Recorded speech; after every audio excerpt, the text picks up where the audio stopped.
எல்லாம் வல்ல சிவபரம்பொருளின் திருவருளும் குருவருளும் உள்நின்று உணர்த்த வேண்டி இந்த சிவஞான வேள்வியை எழில் ஞான பூஜையை தொடங்குகிறோம். நாம் தொடர்ந்து திரு ஆலவாயிலை சோமசுந்தர பெருமான் வெளிப்பட்டு அருளிய பெருங்கருணையோடு உலக உயிர்களை எல்லாம் உய்விக்க வெளிப்பட்டு ஆட்கொண்டு அருளிய திருவிளையாடல்கள் நிகழ்த்திய திருவிளையாடல்களை எல்லாம் பார்த்து வருகிறோம். அந்த வகையிலே நரி பரியாக்கின படலம் என்ற படலத்திலே ஒரு பகுதியை, மிகவும் பெரிய பகுதியாக இருந்ததால் ஒரு பகுதியை பார்த்து வந்தோம். இவர் இறைவன் குதிரைகள் எல்லாம் வரும், குதிரை வாங்கத்தானே போனார், குதிரைகள் எல்லாம் வரும், நீ பாண்டி நாட்டிற்கு செல்வாயாக என்று சொன்ன உடனே அங்கேருந்து பாண்டி நாட்டுக்கு வந்த அரசனை சந்தித்து குதிரைகள் எல்லாம் வருகின்றன என்று சொன்னவுடன் அவர் மிக மகிழ்ச்சியோடு அவருக்கு பரிசுகள் எல்லாம் அளிக்கிறான். நீண்ட நாள் வரவில்லை என்ற உடன் தண்டிக்கிறான். மீண்டும் 3 நாளில் வரும் என்கிறார், மகிழ்ச்சியாக பரிசு அளிக்கிறான். அந்த 3 நாளில் வரவில்லை என்றவுடன் தண்டிக்கிறான். இப்படியாக இவர்களுடைய போக்கு போய் கொண்டிருக்கிறது. அதே நேரத்திலே நரிகளை எல்லாம் குதிரைகளாக்கி தன்னுடைய சிவகணங்களையும் நமது நந்தி தேவரை தலைவராக வைத்து சிவகணங்களையும் வீரர்களாக ஆக்கி அவற்றையில் ஏறி நீங்கள் என்னோடு மதுரைக்கு வாருங்கள் என்று சொல்லி இவர் வேதத்தையே ஒரு குதிரையாக்கி பெருமான் அதற்கு தக்கவாறு ஒரு அற்புதமான ஒரு கோலம் கொண்டு மதுரையை நோக்கி வருகிறார். மதுரையை நோக்கி இந்த குதிரைகள் எல்லாம் வரக்கூடிய அந்த ஒளியெல்லாம் கேட்க அதை அறிகிறார் மணிவாசகர். அதை அரசனிடம் சென்று சொல்கிறார். உடனே மிகவும் மகிழ்வோடு அவருக்கு பரிசுகள்லாம் கொடுக்கிறான். மீண்டும் இறைவன் ஒரு திருவிளையாடல் செய்து அதை தாழ்க்க செய்து மீண்டும் அவரை தண்டிக்க செய்து இப்படியெல்லாம் நடக்கிறது. இதிலிருந்து நான் இப்பொழுது 2வது பகுதியை தொடர்ந்து நிறைவு பகுதியாக இந்த பகுதியை படிக்கிறேன். நிறைய ஞான செய்திகளை எல்லாம் உள்ளடக்கி இருக்கின்றன. நிறைய தமிழை கற்க வேண்டும் என்றால் திருவிளையாடல் புராணத்தை, ஏன்னா தெய்வத்தமிழ், தமிழில் சொல்லும் பொருளுமாக இருப்பவர் பெருமான் என்பதால் எல்லோரும் நாம் தமிழராக தமிழ்நாட்டிலே பிறந்தவர்கள், தமிழர்களாக பிறந்தவர்கள், தமிழர்கள் என்று சொல்லி பெருமைப்பட்டுக் கொள்பவர்கள், தமிழை எழுத படிக்க கூட இயலாத நிலைக்கு நம்மை தள்ளி கொள்வது ஏற்றுக்கொள்ளக்கூடியதே இல்லை. எப்படி தெய்வத்தினோட அருள் கிடைக்கும்? இறைவனே தமிழே தெய்வம் தானே, தமிழே சிவமே சொல்லும் பொருளாம எழுத்துமாக தானே இருக்கிறாரு. அனைத்து எழுத்துக்களிலும் அவர் தானே ஓசை ஒளி எல்லாம் ஊடுருவி இருக்கிறாரு. எப்படியாவது இதெல்லாம் பதிவு செய்து விடுத்த வேண்டும். இப்பொழுது உள்ள காலகட்டத்திலே நாம் எப்படியாவது மக்கள் எந்த நேரம் கிடைக்கிறதோ அப்பொழுது கற்றுக்கொள்ள வேண்டும். இப்படிப்பட்ட ஒரு, அதாவது இதெல்லாம் என்ன சொல்லுவாங்க, ஒரு பொக்கிஷம் என்று சொல்வார்கள் இல்லையா, ட்ரெஷர் என்று ஆங்கிலத்திலே சொல்வார்கள், கருவூலம் என்று சொல்வார்கள், ஞான கருவூலம். இவைகளெல்லாம் எப்படியாவது நாம் பதிவு செய்து உலகத்தில் உள்ள தமிழர்களுக்கெல்லாம் கிடைக்கும்படியாக செய்ய வேண்டும் என்ற நோக்கத்திலே இதை பதிவு செய்து இப்பொழுது 2வது பகுதியை தொடங்குகிறேன். குதிரைகள் வரவை கண்டவர்கள், அந்த குதிரைகள் வரும் பொழுது மணலை எல்லாம் புழுதிகளை எல்லாம் தொற்றி வருவதே தெரியவில்லை. அப்படி இருளில் வருவது போல வருகின்றன. அவ்வளவு வண்ண வண்ணமான குதிரைகள். அப்பொழுது குதிரைகளின் வரவை கண்டவர்கள் முகமலர்ந்து விரைந்து ஓடி நகரினை அடைந்து முகில்கள் தவழும் மணிமாடத்து சிறையில் இருக்கின்ற திரு வாதவூரர் திருமுன் சென்று அனுமதி பெற்று அவரிடம் குதிரைகள் வருகின்றன என்ற செய்தியை சொல்ல வேண்டும் என்றால் காவலர்களால் தடை செய்யப்பட மாட்டார்கள் அல்லவா. அவர்கள் சென்று பாண்டியனது அரசியல் நெறியினின்றும் வழுவாத அமைச்சருள் தலைவரை பல நிறமுள்ள 7 கடல்களும் வருவன போல குதிரைகள் எல்லாம் வருகின்றன. 7 நிறங்கள் இல்லையா, 7 நிறங்கள்லேயும் குதிரைகள் வருகின்றன. ஒரு 1000 குதிரைகள் கருப்பு, 1000 சிவப்பு, 1000 வெள்ளை, 1000 பச்சை, 1000 நீலம், இப்படி எல்லாம் உள்ளது. இப்பொழுது மதில் வாயிலே நுழைந்திருக்கும், அதனை விரைந்து அரசனுக்கு விளம்புவீராக என்று சொன்னார்கள். அதை என்ன பண்றான், அரசனுக்கு அறிவித்தவுடன் அரசன் என்ன செய்கிறான், அங்கே அந்த மாடத்தில் மேலே இருந்து இந்த குதிரை படைகளை எல்லாம் வரிசையாக அணிவகுக்க செய்ய வேண்டும் என்று சொல்லி அவைகளை எல்லாம் அந்த இடத்திற்கு சென்று அமர்ந்து 2 பெண்கள் கவரி வீச மந்திரிகள், தளபதிகள் இவர்களோடு அரச குடும்பத்தைச் சேர்ந்தவர்களோடு எல்லாம் அவற்றை காண வேண்டும் என்று ஆவலோடு அமர்ந்திருக்கிறான். இறைவன் மீண்டும் ஒரு திருவிளையாடல் செய்து அதை தாமதிக்க செய்கிறார். நெடுநேரம் குதிரை வரவில்லை. எவ்வளவு நேரம் அரசன் அமர்ந்திருப்பான்? இதோ வந்து விட்டது, இதோ வந்து விட்டது என்று சொன்ன சொன்னார்கள், இன்னும் வரவில்லை என்னன்னா மீண்டும் இவனை வந்து தண்டிடான்னுறான். இந்த என்னன்னு நம்மால் வந்து இறைவனோட திருவிளையாடல்களை புரிந்து கொள்ள முடியாது என்றால், இங்கே நமக்கு திருவாசகத்தையும் திருக்கோவையாரையும் உலகம் உள்ளளவு தோன்றக்கூடிய உயிர்களுக்கு கொடுக்க வேண்டும் என்று இது வேத ஞானம். திருவாசகங்கிறது வேதத்தோட வேத ஆகமங்களோட பிழிவு தான் திருவாசகம். அதில் வந்து மாற்று கருத்து இல்லை, அது ஒரு பெரிய கருணை. அடுத்து பௌத்தர்களை வாதில் இவரை வைத்து வென்று அந்த நெறி நமது தமிழகத்துக்கு ஏற்ற நெறி அல்ல என்பதை, அதனால அது விளக்கப்பட வேண்டும் அங்கே தில்லையிலே வைத்து, அது ஒரு காரணமாக அங்கே சொல்லப்படுகிறது. ஆனால் எதற்காக வந்து இந்த அரிமர்த்தன பாண்டியனை வைத்து இவரை வந்து மாற்றி மாற்றி தண்டிக்கிறாரு? மூன்றாவதா இன்னொரு காரணம் என்னன்னா, அரிமர்த்தன பாண்டியனுக்கு அவன் பக்குவம் எழுதி விட்டதால் அவனுக்கு முத்தி பேர் கொடுக்க வேண்டும் என்று ஒரு கருத்து. ஆனால் அரிமர்த்தன பாண்டியனை வைத்து அவனை கருவியாக வைத்து அடித்து அடித்து அக்காரம் தீட்டி என்பது போல மாணிக்கவாச பெருமானை எந்த அளவுக்கு வந்து தண்டிக்கணுமோ, இன்பத்தையும் அவன் வந்து போற்றி ஒரு நேரம் என்ன பண்றான், அவருக்கு வந்து பரிசுகளை எல்லாம் கொடுக்குறான், மகிழ்ச்சியோட பேசுறான். ஒரு முறை என்ன பண்றான், வன் தண்டலாளர்களை வைத்து அவர்களை வந்து அடித்து உதைத்து கொடுமைப்படுத்தும்படிலாம் சொல்றான். ரெண்டும் மாறி மாறி நிகழ்வுகிறது. எல்லாம் நிகழ்த்துவது பெருமான் தான். இது வந்து நம்ம அறிவுக்கெல்லாம் எட்டாத செய்திகள் என்பதை புரிந்து கொள்ள வேண்டும். இறைவன் எந்த நேரத்தில் எப்படியெல்லாம் விளையாடுவார் என்று மணிவாச பெருமானுக்கே இப்படியெல்லாம் வந்து நிகழ்ந்தால் நாம் வந்து எதையுமே இடரினும் தளரும் எனதொரு நோய் தொடரினும் உணங்கள் விடுவேன் இல்லைன்னா நம்மை பக்குவப்படுத்துவதற்காகத்தான் இன்பத்திலையும் துன்பத்திலையும் இறைவன் ஆழ்த்துகிறார் என்ற ஒரு ஞானம் வந்து எந்த நேரத்திலையும் வந்து எந்த சூழல்லையும் வாழினும் சாவினும் வருந்தினும் போய் வீழினும் உணகள் விடுவேன் அல்லேன் என்ற வந்து ஒரு எல்லையில்லாத ஒரு உறுதிப்பாடு நமக்கு, அதை வந்து பிணையாக நாம் வந்து புனையாக வந்து பிடித்து கொள்ள வேண்டும் என்பதை நாம் புரிந்து கொள்ள வேண்டும். அப்போ என்ன ஆயிடுதுன்னா, இந்த குதிரைகளோட கனைப்பொலிலாம் கேட்குது. அதே போல வந்து மணிவாசகர் மீளவும் குதிரை வருகிறது என்று சொன்ன உடனே அப்போ வந்து என்ன ஆயிடுதுன்னா, இந்த ஒளியெல்லாம் கேட்கின்றன. அதாவது தம் இரு செவிகளிலும் தாயை பிரிந்து வருந்தும் இளங்கன்றின் காதில் தாய் பசுவின் கனைக்குரல் ஒளி சென்றடைதல் போல சின்னமும் காலமும் காகலமும் எழுப்பும் ஒளி சென்று விழுந்தது. குதிரைகளின் காலடி செந்தூல் திசைகள் எல்லாம் விழுங்கவும் கண்டார். அந்த ஒளியெல்லாம் கேட்கிறார். குதிரைகள் வந்து வரக்கூடிய ஒளி, அவைகள் வருவதால் வந்து மண் துகள் எல்லாம் பறக்கக்கூடியதெல்லாம் பார்க்கிறாரு.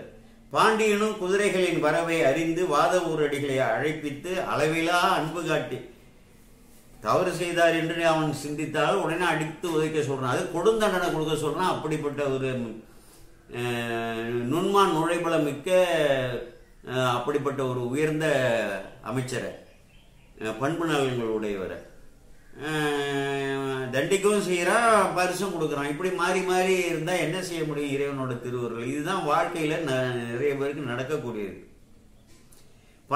மணிவாசகரை அழைப்பித்து அளவிலா அன்பு காட்டி சொல்றாரு, எமது குற்றமற்ற அரசியல் வினைகளை நம்மை போல் ஏற்று செய்து முடிப்பவர் யாருன்னு புகழ்மன் முகமன் கூறுறாரு. உன்னை போல யாரையா நான் என்னோட குற்றமற்ற அரசியலை நடத்தக்கூடிய அமைச்சர் இருக்கிறார் என்று அப்படி பெருமைப்படுத்துறாரு. கூறி அடங்காத மகிழ்ச்சியுடன் அவரோடு அளவலாவி இருந்தான் மன்னர். அப்பொழுது குதிரைகள் எல்லாம் பரவிய இருட்கோட்டத்தை கிழித்து பல கிரணங்களை பரப்பி தோன்றும் இளஞ்சூரியர்களைப் போல சிறந்த தோற்றத்தை உடைய பாகர்களோடு வந்தன. அந்த எப்படி கிரணங்கள்லாம் வந்து இருளை கிழித்து கொண்டு வருகின்றன, அப்படி ஒளி மிக்கதாக அந்த வீரர்களோடு வருகின்றன. பாண்டியன் தன் மறைவில் போந்த முன்னோர்களும் கண்டறியாத தோற்றத்தையும், இதுவரை அவர்கள் முன்னோர்கள் எவரும் கண்டு அறியாத அளவுக்கு உள்ள ஒரு தோற்றம் அவனுக்கு காட்டப்படுகிறது. விரைந்த நடையினும் உடைய குதிரைகளை பார்த்து அவன் நினைக்கிறான், நாமும் இந்திரனை போல் 1000 விழிகளை பெற்றாலும் அவற்றால் இவற்றின் பொலிவுகளை பார்க்க முடியாது என்ற மனக்குறிப்போடு மகிழ்ச்சியினால் விழுங்கப்பட்டு, இந்திரனுக்கு 1000 கண்கள் கிடைத்தது போல நமக்கு கிடைத்தாலும் இந்த 1000 கண்களாலும் பருக முடியாத அளவுக்கு வியக்கத்தக்க அளவுக்கு இவ்வளவு குதிரைகளை வாங்கி வந்திருக்கிறாரே என்று சொல்லி மகிழ்ச்சி அடைகிறான். அழகிய குதிரையின் மேல் ஏறி வந்த வீரரை நோக்கி வியப்புற்று, ஒரு இறைவன் வந்து ஒரு குதிரையில வேத குதிரையில வருகிறார் இல்லையா, அவரை பார்த்துட்டு வியப்புற்று மாணிக்க வாசகரை நோக்கி கேட்கிறாரு, இவருள் தலைவர் யாவர் என்று வினவினான். அனைத்தையும் அறிய வல்ல அமைச்சர் ஐயனே யான் அதனை அறியேன் என்றார். என்ன சொல்றாரு? எனக்கு யார் தலைவன்னு தெரியாதியா, குதிரை வாங்கினா வந்திருக்கிறது அவ்வளவுதான் என்று சொல்லி எல்லாவற்றையும் அறிந்தவராக இருந்தாலும் தெரியலன்றாரு. அப்பொழுது அண்டங்கள் அனைத்தையும் ஆதாரமாக நின்று தாங்கியருளும் இன்ப பேரொழியார் பெருமான், அண்டங்கள் அனைத்தையும் ஆதாரமாக நின்று தாங்கியருளும் இன்ப பேரொழியார் தமது வேத புரவியை ஆதரவாக கொண்டு, சோமசுந்தர பெருமான் குதிரை வீரனாக ஆதரவாக கொண்டு எக்காலத்தும் அசையாத தாமரை சீரடி அசைய, தாமரை போன்று தன்னுடைய அழகிய திருவடிகள் அசைய, உயிர்களின் பாசத்தை போக்கும் திருக்கைகளினாலே குதிரை கடிவாள கயிற்றை பற்றி கொண்டு அரசனுக்கு எதிரே போய், சாமி சொல்றாரு சோமசுந்தர கடவுள் குதிரை வீரனாக வந்து, அரசே எங்கள் குதிரை ஏற்றத்தினை சிறிது காண்பாயாக என்று கூறி, அரசனும் அவையினருமே அல்லாமல் திசைக்காவலரும் தேவர்களும் கண்டு மருளுமாறு குதிரையினை மல்லகதி, மயூரகதி, வானரகதி, வள்ளியகதி, சரகதி அல்லது ரிஷபகதி என்னும் 5 கதிகளும் 11 வகை விசித்திரசாரி நடை, 11 வகையான நடைகளும் விகற்பங்களும் தோன்ற செலுத்தி காட்டியருளினாரா. இதெல்லாம் குதிரை செலுத்தக்கூடிய அந்த இலக்கணங்கள். இன்னொரு தடவை படிக்கிறேன். மல்லகதி, மயூரகதி, வானரகதி, வள்ளியகதி, சரகதி இல்லைன்னா ரிஷபகதி அப்படின்னு சொல்றாங்க. இன்று அந்த 5 கதிகளும் 18 வகையான விசித்திரசாரி 18 வகையாக குதிரைகளை நடத்துவது, விகற்பங்களும் தோன்ற செலுத்தி காட்டி அருளினார்.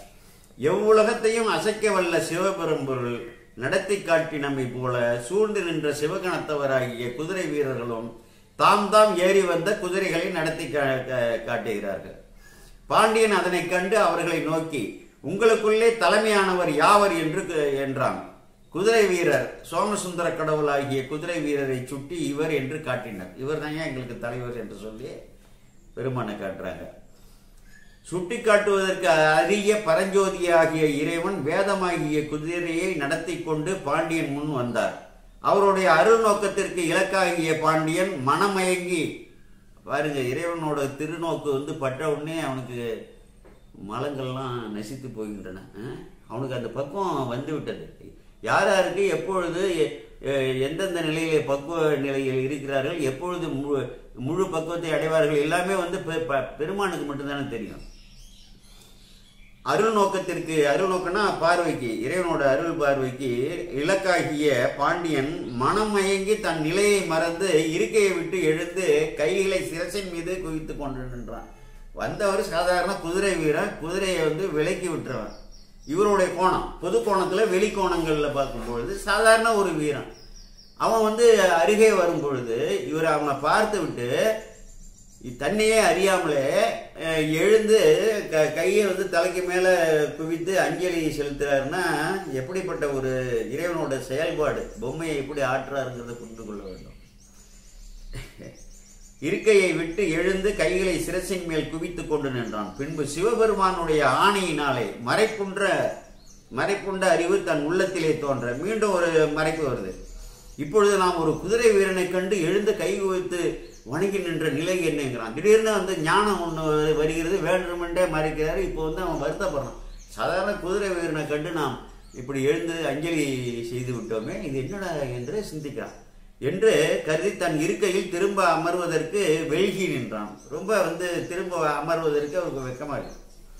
அங்கனம் நிற்கும் பாண்டியனுடைய முகத்தை குதிரை வீரராகிய சோமசுந்தர கடவுள் பார்த்து சொல்றார், பொன்மலை போலும் தோலை உடைய அரசனே, உன் பொருளை எல்லாம் கொண்டு உனது சொல்லை கடவாத அமைச்சராகிய வாத ஊரர் தாமாகவே எமக்கும் எம்மை விட்டு நீங்காத பரிசனங்களுக்கும் நிறைய வழங்கினார். ஆதலால் வானவர்களே, எனக்காக கோயில் கட்டினாரு, என்னோட பரிசனங்களுக்கெல்லாம் நிறைய அடியார்களுக்கெல்லாம் பன்முக திருத்தொண்டுகள்லாம் செய்து அவர்களுக்கு வேண்டியவெல்லாம் செய்தார்.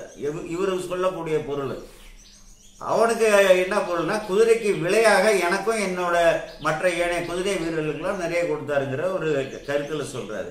ஆதலால் வானவர்க்கே அல்லாமல் மனிதர்களுக்கு கிடைத்தற்கு அறியனவும். வானவர்களுக்கு கிடைக்கக்கூடிய குதிரை தான் இது, மனிதர்களுக்கு கிடைக்காது. விலை மதித்தற்கு அறியனவும் பரிநூல் இலக்கண குறைபாடு சிறிதும் இல்லாதனவும். பரிநூல்னா குதிரை இலக்கணம். ஒரு குதிரைக்கு எங்க சுழி இருக்கணும், அது கால் எவ்வளவு இருக்கணும், வால் எப்படி இருக்கணும், முகத்துல எப்படி இருக்கணும், என்னென்ன நிறங்கள் இருக்கணும், எந்த பக்கத்துல இருந்தா அதுக்கு என்ன நன்மைகள் விளையும், என்ன கேடுகள் விளையும், பல இலக்கணங்கள்லாம் இருக்கின்றன. ஆகிய நல்ல குதிரைகள் உனக்கு வந்தன. இக்குதிரைகளை இன்றைக்கு நீ என்னிடத்திலிருந்து கயிறு மாறி நின்னுடையவனவாக ஏற்றுக்கொள்ளும் முறையினால். இப்போ ஒரு முக்கியமான செய்தியை சொல்றார். கயிறு மாற்றி கொடுத்தல்னு பேர். கயிறு மாற்றி கொடுப்பவர் கொடுத்துட்டு வாங்குபவர் வந்து கையால் அந்த கயிறை பிடித்தோன்னே கொடுப்பவர் எடுத்து விட்டால் வாங்குபவருக்கு உடைமையாகிவிடும். அதுதான் கருத்து. இக்குதிரைகளை இன்றைக்கு நீ என்னிடத்திலிருந்து கயிறுமாறு நின்னுடையனவாக ஏற்றுக்கொள்ளும் முறையினால் இக்குதிரைகள் நின்னுடையனவேயாம். அதனால கயிறு மாற்றி நான் கொடுத்துட்டா அதுக்கப்புறம் குதிரைகளுக்கெல்லாம் உரிமையாளர் நீ ஆகி விடுவாய். ஆதலால் அவை நாளைக்கு என்ன தன்மையை அடைந்தன வேணும், எனக்கும் உனக்கும் அதனை குறித்து யாதொரு வழக்கம் இல்லை. இப்பொழுது குதிரை நேராக காட்டி விட்டேன், அவைகளை எல்லாம் செயல்படுத்தி எல்லாம் காட்டி விட்டாரு. இவன் மிகவும் மகிழ்ச்சியாக இருக்கிறான். ஒரு கருத்தை சொல்கிறாரு, நான் இப்பொழுது கயிறு மாற்றி கொடுத்துருவேன். கொடுத்தோன்னா அத்தனை குதிரைகளும் உனக்கு உடைமையாகிவிடும். அதோட என்னோட வேலை முடிஞ்சு போச்சு. நாளைக்கு ஏதாவது ஒரு மாறுபாடுகள் ஏற்பட்டதுன்னா அதுக்கெல்லாம் நான் பொறுப்பு இல்லை அப்படின்னு சொல்கிறார். ஆமாம், இது குதிரை வாணிகத்தின் வழக்கம் என்றார். இந்த குதிரை வாணிகத்தில் குதிரையை வந்து கொடுத்து அவன் கயிறை பிடிச்சிட்டான்னா அவன் உரிமையாளர் ஆகிட்டான்னா, ஏற்கனவே வந்து விற்பதற்காக வந்தான் பாருங்க. அதுக்கப்புறம் குதிரைக்கு காலில் முள்ளு குத்திருக்கு, நொண்டி, சரியாக ஓட மாட்டேங்குது, சோம்பேறி, எந்த கதையும் நீ சொல்லக்கூடாதுங்கிறது ஒரு வழக்கம் அந்த வாணிகத்தில் என்று சொல்லி அதை சொல்கிறாரு. அப்பொழுது பாண்டிய மன்னனும் மனம் மகிழ்ந்து அவன் தான் மகிழ்ச்சியாக இருக்கான, என்ன ஆகிட போகுது. அதற்கு உடன்பட்டு எமது முதலமைச்சராகிய திருவாதவூரர் ஒப்பற்ற திறமுடையவராய் உம்மிடத்திற் கொண்ட நட்பினாலே மிகுந்த தூய்மையுடையவரானார் என்று மிக பாராட்டி அமைச்சரை பாராட்டி கூறுகிறான். குதிரை வீரராய் வந்த கடவுள் குதிரைகளை பாண்டியனுக்கு கயிறு மாறி கொடுத்ததற்கு முன்னே பொதுவாகிய குதிரை இலக்கணங்களை கூறலானார். குதிரைகளோட இலக்கணங்களை நிறைய பரஞ்சோதி முனிவர் இந்த மணிகள் இது போல பல பொருள்களோட இலக்கணங்கள்லாம் ரொம்ப நுணுகி ஆய்ந்து ஒரு பெரிய ஒரு பல்கலை வித்தகர் என்று கூட நாம் சொல்லலாம். குதிரை இறைவன் குதிரைகளுக்கான இலக்கணத்தை சொல்றாரு. அரசே, ஒரு கடும்பரி ஓரி நரி, நரியாகிய வேகமுள்ள குதிரைகள். கடும்பரின்னா ஓரின்னு பேரு. ஓரின்னா நரி. ஒரு ஓரி கடும்பரி, நரி போன்ற கடும்பரி, நரியாகிய வேகமுள்ள குதிரைகள். இந்த ஒப்பற்ற வேகத்தை உடைய குதிரைகள்னு பொருளாம். நரி போல வேகத்தை உடைய குதிரைகளாம். போர் புரிவதற்கு சமயம் நேரின், அதாவது ஓரின்னா நரி, ஓரி கடும்பரின்னு பேர் இதற்கு. போர் புரிவதற்கு சமயம் நேரின் மதில் உறுப்பையும் தாவி சொல்லும். எவ்வளவு பெரிய மதிலா இருந்தா கூட இந்த குதிரைகள் அந்த மதிலையே தாண்டி தாவி செல்லும். பல கனிவாயிலும் நுழைந்து செல்லும். பலகணின்னு சொன்னோம்னா ஜன்னல் சொல்றோம் பாருங்க, அதெல்லாம் கூட நுழைந்து செல்கிறோம். வெளியிடங்கள் அனைத்தையும் வழியாக கொண்டு செல்லும். கொடிய பசி வந்துவிட்டால் தின்னப்படாத வைக்கோல் முதலியவற்றையும் தின்னும். அந்த நேரத்தில் பிள்ளைதான் கொள்ளுதான் வேணும் என்று கேட்காது. சிறந்த இலக்கணம் நிறைந்த குதிரை ஒன்று ஒருவனிடம் தங்கியிருந்தால் அவனிடம் விரைந்து திருமகள் பொருந்துவார். ஒரு கருத்து சொல்றான். வளமிக்க செல்வம் பெருகும், புகழ் மிக்கு ஓங்கும். குதிரைகள் பாடலம், கோடகம், இவுளி, வன்னி, குதிரை, பரி, கந்துகம் என பல வகை உள்ளன. குதிரைகளில் உள்ள வகையெல்லாம் எடுத்து சொல்றாரு.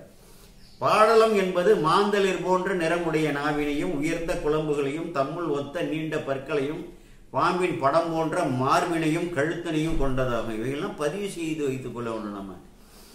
கோடகம் என்பது அகன்ற நெற்றியினையும் குடுமி போல் நேரே நிறமுடைய பிடரி மயிரினையும் முக்கோணமான அழகிய முகத்தினையும் பெற்றதாகும்.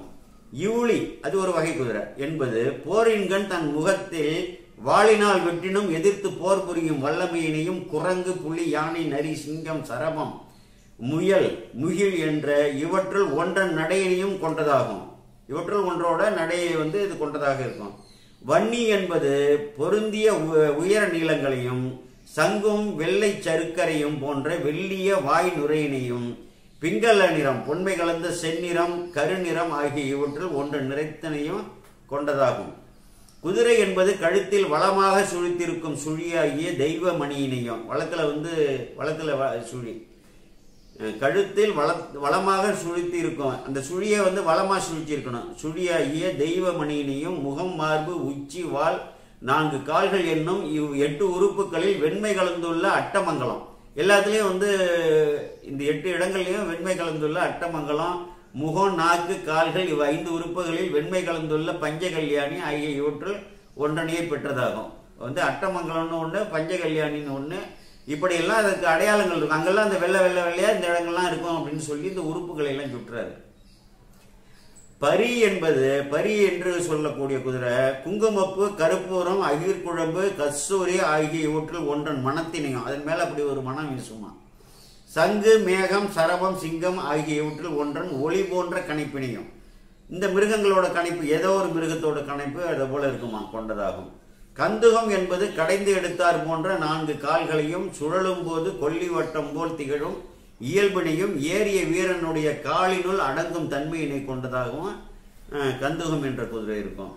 முழு இலக்கணமும் ஒளியும் நிறைந்தவையும் மதிலையும் மலைமேல் கோட்டையையும் நதியினையும் தாண்டிடும் வலிமை பெற்றவையுமே இங்கு வந்துள்ளன. இங்கே இருக்கக்கூடிய அனைத்து குதிரைகளும் அனைத்து இலக்கணங்களும் புரிந்தவை, எல்லாவற்றையும் தாண்டக்கூடியவைன்னு சொல்றாரு.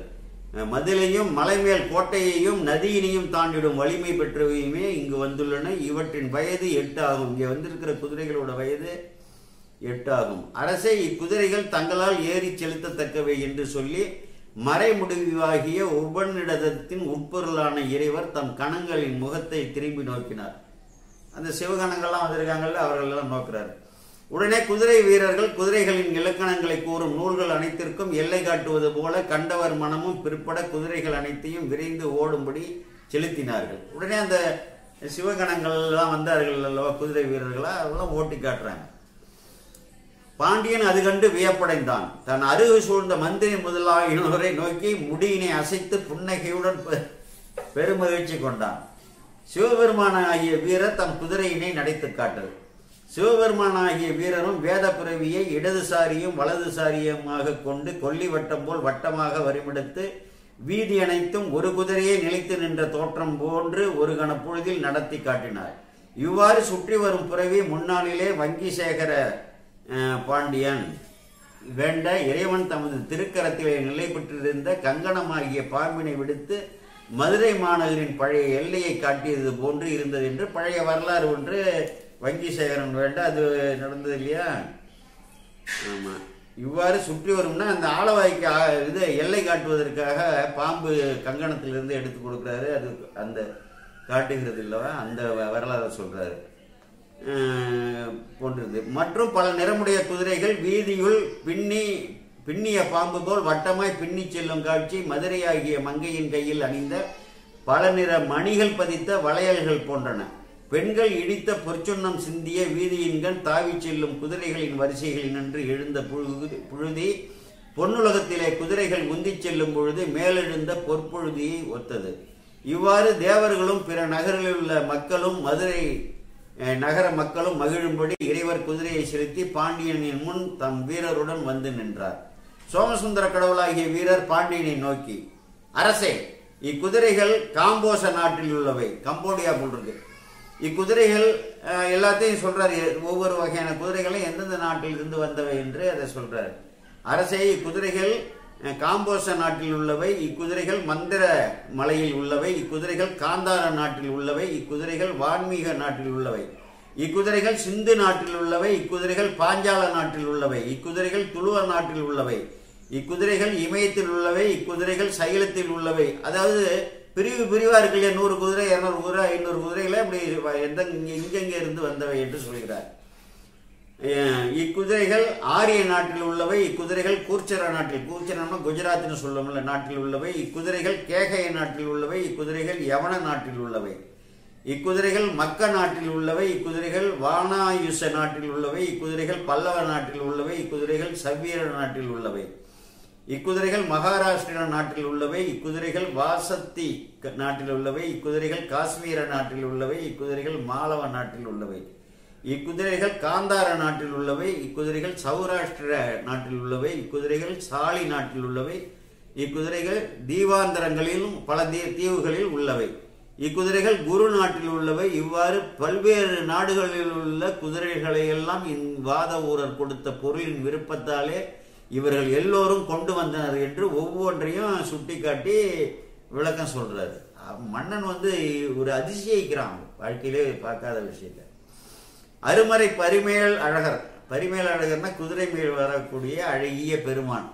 அருமறை பரிமேல் அழகராய் வந்த பரமனார் நமது சோமசுந்தர கடவுள் மீண்டும் பாண்டியனை நோக்கி, அரசே, இக்குதிரைகளிலே வெள்ளி, முத்து, பால், சந்திரன், சங்கு, வெண்பனி ஆகியவற்றின் ஒன்றை போன்றது வெள்ளை குதிரையாம். மாதுளர் மலர், செம்பஞ்சி குழம்பு ஆகியவற்றில் ஒன்றை போல்வது சிவப்பு குதிரையாம். கரிய மை, குயில், கருவண்டு, கருமுகில் ஆகியவற்றில் ஒன்றை போன்றது கருங்குதிரையாம். எரிகின்ற நெருப்பு, கோரோசனை ஆகியவற்றில் ஒன்றை போன்றது பொன்மை குதிரையாம். வெண்மை, செம்மை, கருமை, பொன்மை என்ற 4 நிறங்களும் கலந்த குதிரை மிச்சிரம் என்று பெயர் பெறும். முகம், மார்பு, உச்சி, வால், 4 கால்கள் என்னும் 8 உறுப்புகளிலும் வெண்மை கலந்த குதிரை அட்டமங்கலம் என்று பெயர் பெறும். முகத்திலும் 4 கால்களிலும் உள்ள வெள்ளை நிறம் உள்ள குதிரை பஞ்சகல்யாணம் என்று பெயர் பெறும் என்று குதிரைகளுக்கெல்லாம் அடையாளத்தெல்லாம் சொல்றாரு. குதிரைகளின் கழுத்தில் வளைஞ்சுழி இருந்தால் அதை தெய்வமணி என்று கூறுவர். முகம், தலை, மூக்கு, மார்பு ஆகிய 4னும் 2 சுழிகளும் நெற்றி நடுவிலும் பின்பக்கத்தில் ஒரு சுழியும் இருப்பது நல்லிலக்கணம் வாய்ந்த குதிரை ஆகும். இச்சுழிகள் இல்லாத குதிரை இலக்கண குற்றமுடையதான். இப்படிப்பட்ட சுழிகள் இல்லைன்னா குதிரை இலக்கணத்துக்கு அகப்படாது. ஒன்றோடு ஒன்று நெருங்காமல் பிரிந்து மார்பின்கண் 5 சுழியுள்ள குதிரை ஸ்ரீவர்ஷம் என்ற பெயரினை பெறும். என்ன செய்யறாரு? ஒன்றோடு ஒன்று நெருங்காமல் பிரிந்து மார்பின்கண் 5 சுழியுள்ள, அந்த ஒவ்வொரு சுழியும் ஒன்றோடு வந்து நெருங்காமல் இருக்கணும். ஆனால் 5 சுழி இருக்கணும். குதிரை ஸ்ரீவர்ஷம் என்ற பெயரினை பெறும். நெற்றியிலே 2 சுழிகளேனும் முச்சுழிகளேனும் இருத்தல் நல்லது. ஒன்றோடொன்று தொடர்ந்து 4 சுழி வலம்புரியாக இருப்பதும் நல்லதாம்.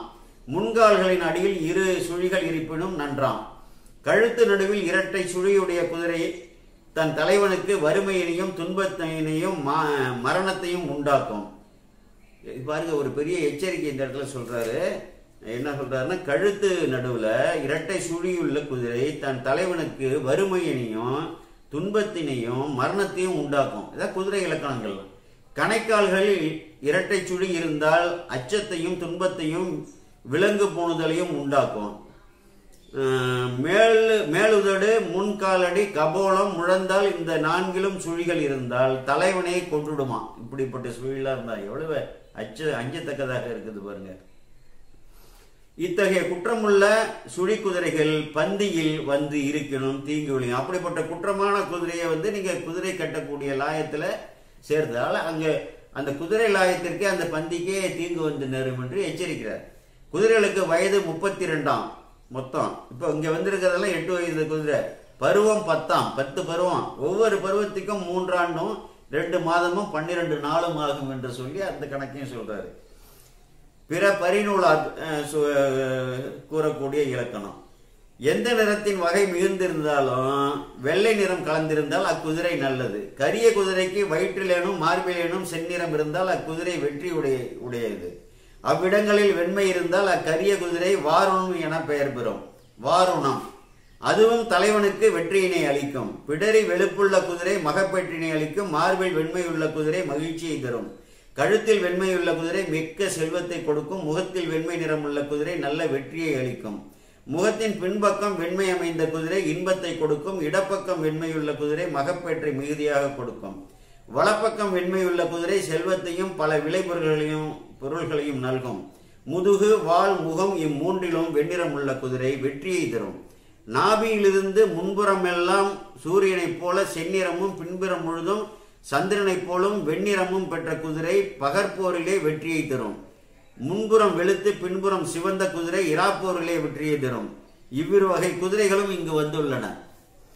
அடி வைத்தால் ஒத்த பந்து போலவும், நின்றால் மலை போலவும், கனைத்தால் சிங்கத்தை போலவும், வேகத்தால் காற்றை போலவும், மிதித்து நடிக்கும் கூத்தினால் கூத்து ஆடுவனைப் போலவும், நடையில் சிங்கத்தையும் யானையையும் போலவும் தன்மை பெற்றதும், கற்புடைய பெண்டிர் போல் கவிழ்ந்த முகத்தையும், கருங்குவளை மலர் போல் கண்களை கொண்டதும், கருமுகில் போன்ற நிறமும், கருணைதல் மலர் போன்ற மனமும் நிறைந்ததும், மலர், அகில், சந்தனம், மணிப்பூன் இவற்றால் அழகு செய்யின் மகிழ்வுடன் திகழ்வதுமாக இருப்பது உத்தம குதிரை என்று பெரியோர் கூறுவர். உத்தம குதிரையோட இலக்கணம். இந்த உத்தம குதிரைக்கு உயரம் 100 விரல் அளவாம். 100 விரல் அளவு இருக்கணுமா. மத்தியம குதிரைக்கு உயரம் 84 விரல் அளவாம். அதம குதிரைக்கு உயரம் 61 விரல் அளவாம் என்று பெரியோர் கூறுவர். அழிவில்லாத புகழை உடைய மன்னரே, அரசர்கள் இக்குதிரைகளை பூசித்து வணங்கி கயிறு மாறுவர் என்று கூறி அருளினார். கயிறு மாறுதல் அப்புறம் நடக்குது. இந்த இலக்கணங்கள் எல்லாம் சொல்லிட்டார். அது கேட்ட பாண்டியன் அக்குதிரைகளுக்கு அழகிய கிண்கிணி மாலையும் சதங்கை மாலையும் சிலம்பையும் அணிவித்து மலர் மாலையும் சந்தனமும் இட்டு தூபமும் தீபமும் கொடுத்து வழிபட்டு வணங்கி எதிரே நிற்க குதிரை வீரராகிய கடவுள் திரு ஆலவாயில் எழுந்துள்ள சோமசுந்தர கடவுளை நோக்கி கைகளை சிறைமேல் குவித்து மன்னன் வாழ்க என வாழ்த்தி தாம் ஏறி வந்த வேதமாகிய குதிரையை தவிர மற்றைய மாய குதிரைகள் எல்லாவற்றையும் கயிறு மாறி அவன் கையில் கொடுத்தருளினார். உடனே பாண்டியன் பாகர்கள் கையில் கொடுக்க அவர்கள் அக்குதிரைகளை காற்றையும் கடலையும் கொண்டு போவது போல் போய் அரண்மனையில் உள்ள பந்தியில் சேர்த்தார்கள். குதிரை வணிகராகிய இறைவருக்கு பாண்டியன் வெண்பட்டாடை ஒன்றினை பரிசலாக கொடுத்தனன். பானபத்திரனுக்கு அடிமை என்று கூறி அவன் பணியை செய்தவர் பட்டாடையை வாங்குவதற்கு நானுவாரோ? ஆமா, பானபத்திரனுக்கு இசைக்கு நான் அடிமைன்னு சொல்லி அவனுக்கு அருளிய பெருமான் இதை வாங்குவதற்காக வைக்கப்பட போறாருங்கிறது. சிறிதும் நாணம் இல்லாமல் வாத ஊரரை காத்தர் பொருட்டு குதிரை நின்றும் இறங்கி தன்னோட அடியாருக்காக எந்த அளவுக்கு தாழ்ந்து வருகிறார் பெருமான் என்று சொல்றாரு. அதனை ஏற்று திருமுடியிலே 2வது கங்கை ஒன்றினை சூடியது போல அந்த பட்டாடையை சூடி நின்றார். அது கண்ட குதிரை வீரர்களாகிய கணநாதர்கள் அனைவரும் இந்த ஆடையை நமது இறைவர் குதிரை நின்றும் இறங்கி எளியன் போல் நின்றேற்று திருமுடி மேல் அணிவதேன், அங்கனம் செய்யாதொழியில் இவர் திருக்கரத்தில் ஏந்திய ஓட்டையும் திக்காடையையும் பாம்பணிகளையும் பாண்டியன் கவர்ந்து கொள்வானோ? ஏன் அதை போய் வாங்கி கொண்டார்கள் அப்படின்னு நினைக்கிறார்களாம். இல்லைன்னா இவர் வைத்திருக்கக்கூடியவைகளை எல்லாம் கலங்களை எல்லாம் பிடிக்கிக் கொள்வானா அப்படின்னு சொல்லி என்று ஒருவரோடு ஒருவர் தம்முள் வினவி வெகுண்டு பேசினார்கள். இறைவன் இறங்கி போயிருக்க கூடாது, அவர் மாணிக்க வாசகர் பெருமானுக்காக இறங்கினார் என்பதை அவர்கள் அறியவில்லை. பாண்டியன் மற்றைய குதிரை வீரர்களுக்கும் வெவ்வேறு நிறமுடைய பட்டாடைகளை கொடுத்தான். அவற்றையெல்லாம் அவர்கள் பெற்றுக்கொண்ட பின்னர் அன்பில் சிறந்து அருள் வடிவாய் வந்த சோமசுந்தர கடவுள் வேதமாகிய குதிரையோடு மறைந்து அருளினார். நரிகளாகிய குதிரைகளில் வந்த கணநாதர்களாகிய குதிரை வீரர்களும் அவரோடு உடன் மறைந்தார்கள். எல்லாரும் போயிடுறாங்க. பாண்டியன் தனக்கு இருமைக்கு துணையாகிய திருவாத ஊரர் அடிகளுக்கு பாண்டியன் தனக்கு இருமைக்கு இம்மைக்கு துணைனா அங்க அரசாட்சி செய்யும் போது, மறுமைக்குன்னா சிவலோகம் செல்லும் பொழுது துணையாக இருக்கக்கூடிய சிவலோகத்துக்கு இவன் செல்ல இறைவனோட கருவியாக பயன்படுத்தப்பட்ட மணிவாசகர் என்றும் கொள்ளலாம். திருவாத ஊரர் அடிகளுக்கு அருமையாகிய வரிசைகளை செய்து அவரை அவரிடத்திற்கு செல்ல விடையளித்து உச்சி பொழுதில் அங்கு நின்றும் புறப்பட்டு தன் அரண்மனையை அடைந்தான். மற்றைய அமைச்சர்களும் குதிரையை காண வந்த நகர மக்களும் தத்தம் மனை புகுந்தனர். குதிரை வீரராகிய சோமசுந்தர கடவுள் திருக்கோயிலை அடைந்து தமது திருவிளையாடல் அனைத்தையும் மீனாட்சி அம்மையாருக்கு கூறி வீட்டிலிருந்து அருளினார் என்று சொல்வதோடு இந்த பகுதி இப்பொழுது நமக்கு நிறைவு அடைகிறது. என்ன நரி பரியாக்கிய படலம் என்ற ஒரு அற்புதமான படலம், நிறைய செய்திகள். இதெல்லாம் எந்த நாட்டு நூல்களில் இருக்கும், இதெல்லாம் சிந்தித்து பார்க்க வேண்டும். இவ்வளவு குதிரைக்கான இலக்கணங்களை,